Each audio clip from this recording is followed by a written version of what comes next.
ছাত্রী খুনে উত্তাল রামপুরহাট। যত তদন্ত এগোচ্ছে ততই চাঞ্চল্যকর সব তথ্য সামনে আসছে। শারীরিক নির্যাতন করে খুনের পর প্রমাণ লোপাটের জন্য দেহ টুকরো টুকরো করে ভাসিয়ে দেওয়া হয়।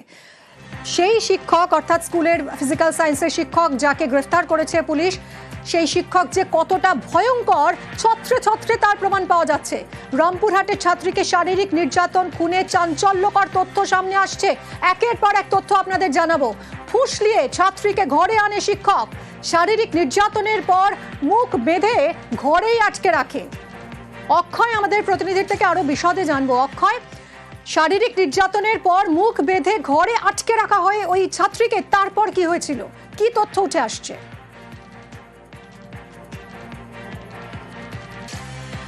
দেখো, যে তথ্য উঠে আসছে একদম চাঞ্চল্যকর তথ্য। 28 তারিখে নিখোঁজ হয়েছিল, 28 আগস্ট যখন সকালে নিখোঁজ হয়েছিল, এবং এই ছাত্রীকে ফুসলিয়ে কিন্তু এই শিক্ষক নিয়ে যায় বেশ কয়েকটি জায়গায়। প্রথমে ঘোরাঘুরি করে, তারপর সন্ধ্যের দিকে যে শিক্ষক যে ভাড়া বাড়িতে থাকতো, সেই ভাড়া বাড়িতে সন্ধ্যের পর থেকে কিন্তু ছিল।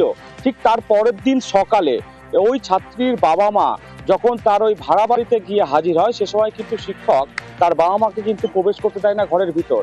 সে সময় ছাত্রী জীবিত ছিল এবং তার হাত পা মুখ বেঁধে বাড়ির মধ্যে যে বাক্স আছে, সেই বাক্সর মধ্যে কিন্তু সেই ছাত্রীকে লুকিয়ে রাখা হয় এবং তারপর সেই ছাত্রীকে খুন করা হয় টুকরো টুকরো করে। তারপর দেহতে কেমিক্যাল দিয়ে দেওয়া হয়। তারপর তথ্য প্রমাণ লোপাটের জন্য কিন্তু কেমিক্যাল এবং ফিনাইল ব্যবহার করা হয়েছিল। সঙ্গে থাকো।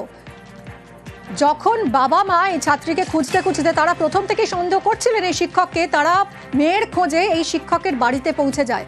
আর জানেন, ঠিক সেই সময় ওই ছাত্রী তখনও সে বেঁচে ছিল এবং তাকে ঘরের ভিতরে বাক্সের মধ্যে বন্দি করে রেখেছিল এই শিক্ষক।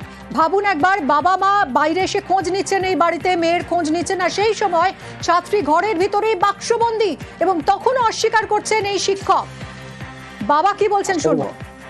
বাড়িতে গেছিলাম সকালে মোটামুটি এই 6টা-7টা নাগাদ। তখন বলেছিলাম, দেখুন স্যার, আমার ছেলেটা হারিয়ে গেছে, দেখেন আপনার কাছে এসে তো বলেন। তো বলছে না না, আমি সেরকম নয়। এবং এরপরই ভয় পেয়ে যায় এই শিক্ষক কার্যত, এবং তারপরই ছাত্রীকে খুন করার সিদ্ধান্ত নেয়। 29শে অগস্ট রাতে ছাত্রীকে খুন করে দেহ টুকরো টুকরো করে। বাথরুমে হাসুয়া দিয়ে দেহ টুকরো টুকরো করা হয় এবং টুকরো দেহ টাটকা থাকে যাতে, তাই কেমিক্যাল দেয় শিক্ষক। ফিজিক্যাল সায়েন্সের শিক্ষক, কেমিক্যাল জোগাড় করা কোনো অসুবিধাই ছিল না তার জন্য। কেমিক্যাল দিয়ে দেয় যাতে এই দেহ পচে না যায়। কথা বলবো, আবারও রয়েছে আমার সঙ্গে অক্ষয়। অক্ষয়, এই বিষয়টাই কি জানা যাচ্ছে, এই যে ছাত্রীকে খুন করা হলো, তারপর তাকে টুকরো টুকরো করা হলো তার দেহ, কেন?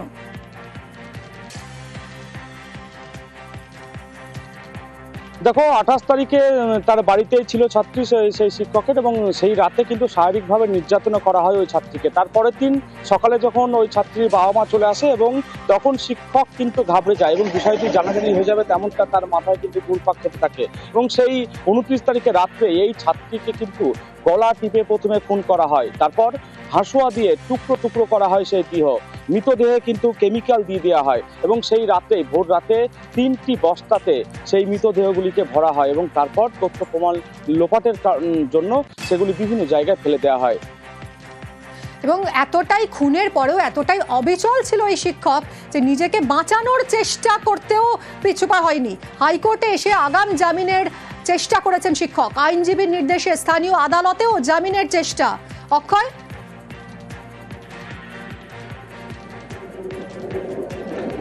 দেখো, যখন 28 তারিখ নিখোঁজ হয়েছিল, তারপর 1 তারিখে পরিবারের তরফ থেকে যখন ওই ছাত্রীর বাবা মা ওই স্কুলে যায় এবং স্কুল কর্তৃপক্ষের সাথে কথা বলে, এবং এই শিক্ষকের নাম সরাসরি যখন জড়িয়ে যায় এবং শিক্ষকের সঙ্গে কিন্তু একটা হাতাহাতিও হয়।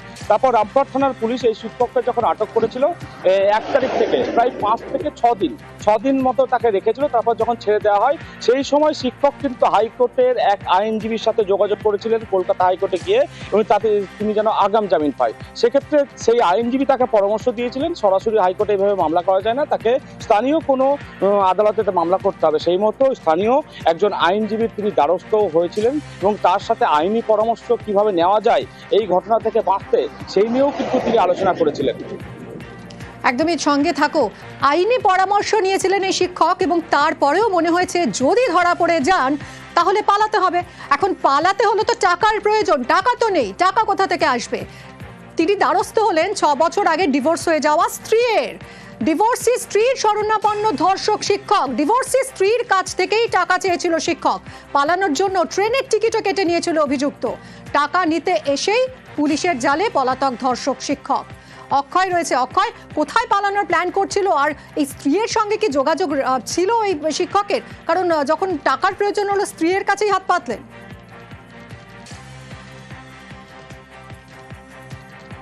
দেখো, বিষয়টি যখন জানাজানি হয়, গ্রামের সর্বত্র জায়গায় যখন শিক্ষকের নাম ছড়াতে শুরু করে, তখন কিন্তু এই শিক্ষক প্রায় বুঝতে পেরেছিল যে তার নামটা এবার কিন্তু প্রকাশে চলে আসবে।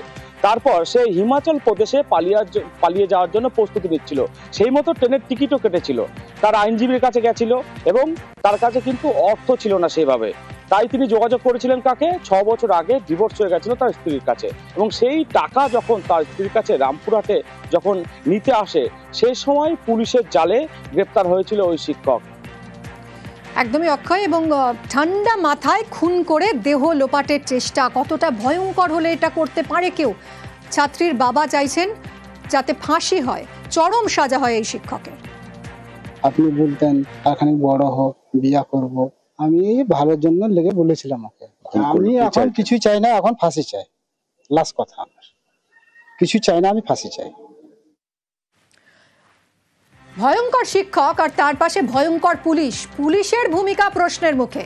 শিক্ষককে স্কুলে না আসার পরামর্শ দিয়েছিল পুলিশই। নিখোঁজের পরদিন থেকেই বারবার অভিযুক্তের বাড়িতে যায় পরিবার। অভিযুক্ত শিক্ষকের স্কুলে বারবার বিক্ষোভ দেখায় পরিবার।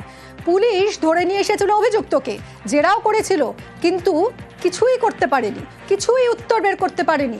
অথচ সেই সময়ই খুন করে দেহ লোপাট করেছিল ধর্ষক শিক্ষক।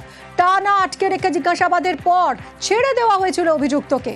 রামপুরহাটে খুনের তদন্তে পুলিশের ভূমিকায় প্রশ্ন উঠছে অক্ষয়।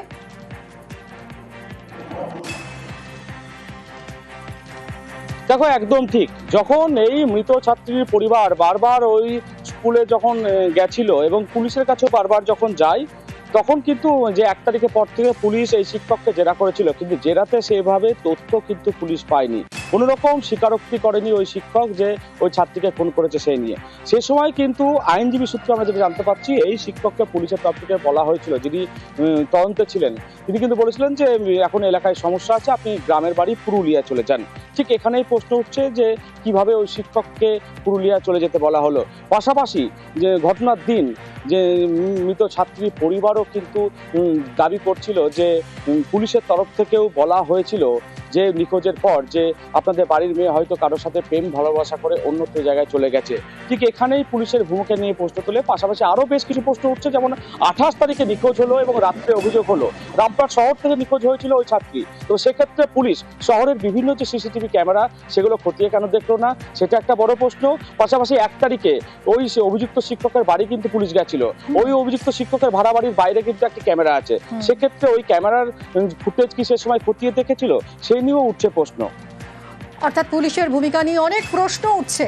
এই ছাত্রীকে শারীরিক নির্যাতন করে খুনের ঘটনায় তদন্তকারী অফিসারকে বদল করা হয়েছে। বীরভূমের রামপুরহাটের স্কুল, এই স্কুলেরই ক্লাস 7-এর ছাত্রীকে ঘরে আটকে রেখে ধর্ষণ খুনের অভিযোগ। দেহ টুকরো টুকরো করে ফেলে দেওয়া হয় খালে। ধর্ষণ খুনের অভিযোগে মঙ্গলবার গ্রেপ্তার করা হয় স্কুলেরই শিক্ষক মনোজ কুমার পালকে। এই ঘটনায় ক্ষোভে ফুঁসছে পরিবার। তাদের দাবি, 28 আগস্ট থেকে নিখোঁজ ছিল ছাত্রী। রামপুরহাট থানা এবং স্কুলে জানানো হয়। শিক্ষক মনোজ পালকে 1 সেপ্টেম্বর আটক করে পুলিশ। অভিযোগ, তখন এক শ্রমিক নেতা তথা শিক্ষক পান্থ দাস প্রভাব খাটান, তারপরেই মনোজকে ছেড়ে দেয় পুলিশ। আমাদের তো মনে হয় না যে একজনের পক্ষে এটা সম্ভব। স্কুল কর্তৃপক্ষ ওকে কি করে ওকে ছাড়িয়ে ওকে নিয়ে যায়, স্কুল কর্তৃপক্ষের প্রতি আমাদের ডাউট লাগছে যে স্কুল কর্তৃপক্ষকে চাপা দেওয়ার চেষ্টা করছে, এবং পুলিশ এবার কি করছে সেটা হচ্ছে আমাদের পার্টি করে টিএমসি পার্টি করে। এই অভিযোগ মানতে নারাজ শ্রমিক নেতা তথা শিক্ষক পান্থ দাস, তবে তিনি ক্যামেরার সামনে মুখ খুলতে নারাজ। ক্লাস 7-এর ছাত্রীকে ধর্ষণ খুনের প্রতিবাদে বৃহস্পতিবার স্কুলের গেটে অভিভাবকরা বিক্ষোভ দেখান। প্রধান শিক্ষকের বিরুদ্ধে চূড়ান্ত অসহযোগিতার অভিযোগ তাদের, তাকে মারধর করা হয়। আমাদেরকে বড়িটা দিয়েছে আমাদের কিনা আমরা জানি না, কিন্তু আমাদের মেয়ে হারিয়ে গেছে। আমরা চাই হাত পা পাইনি, শুধু মাথাটা পেয়েছি। আর সিবিআই তদন্ত যেন হয়। আমরা সিবিআই যাই লব, আমার সিবিআই এখন চাই আর ওনার ফাঁসি চাই। 28 অগস্ট থেকে ছাত্রী নিখোঁজ। অভিযুক্ত শিক্ষকের বিরুদ্ধে পরিবার অভিযোগ জানায় রামপুরহাট থানায়। অভিযোগ, তারপরেও সেভাবে কোনো পদক্ষেপ করেনি পুলিশ, উল্টে জিজ্ঞাসাবাদ করেও ছেড়ে দেয় অভিযুক্ত শিক্ষককে।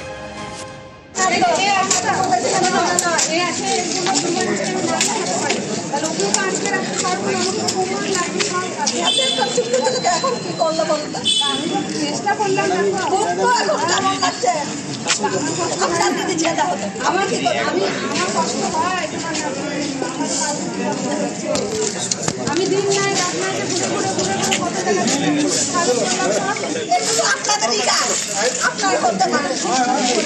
এখন কি বললেন, অন্য জনের সাথে ভালোবাসা করে বাড়ি আপনি বলেছিলেন। প্রথম থেকেই পুলিশের ভূমিকা নিয়ে প্রশ্ন তুলেছে নিহত ছাত্রীর পরিবার। শুক্রবার রামপুরহাট থানার তদন্তকারী অফিসার জুলি সাহাকে সরিয়ে দেওয়া হয়। তদন্তের দায়িত্ব দেওয়া হয়েছে রামপুরহাটের এসডিপিও গোবিন্দ শিকদারকে। 100% চেষ্টা করবো কি খুব শীঘ্রই কয়েকদিন মধ্যেই যত তাড়াতাড়ি সম্ভব আমরা চার্জশিট দেবো। আমরা চেষ্টা করবো কি যে দোষী আছে এতে সাজা আমরা করাবোই, একে ম্যাক্সিমাম পানিশমেন্ট আমরা করানোর চেষ্টা করব। আশা করছি আমাদের হাতে যে এভিডেন্স আছে, আমাদের যে ইনভেস্টিগেশন প্রসেস হয়েছে, আমরা সেটা করাতে পারবো খুব শীঘ্রই। আমরা আমাদের পক্ষ থেকে 100% দিচ্ছি। রামপুরহাট থেকে অক্ষয় ধীবর, নিউজ 18 বাংলা। রামপুরহাটের ছাত্রীকে বাঁচানো যায়নি পুলিশের ঢিলেঢালা মনোভাবের জন্য, কিন্তু কালচিনিতে পুলিশ ব্যবস্থা নিয়েছে। সেখানে ছাত্রীদের যৌন হেনস্থায় শিক্ষককে গ্রেফতার করেছে পুলিশ। 4 ছাত্রীকে যৌন হেনস্থার অভিযোগ, আর এই অভিযোগেই স্কুলের ভারপ্রাপ্ত প্রধান শিক্ষক গ্রেফতার। রাজকুমার রয়েছে সঙ্গে, আরো বিশদে জানাবে রাজকুমার।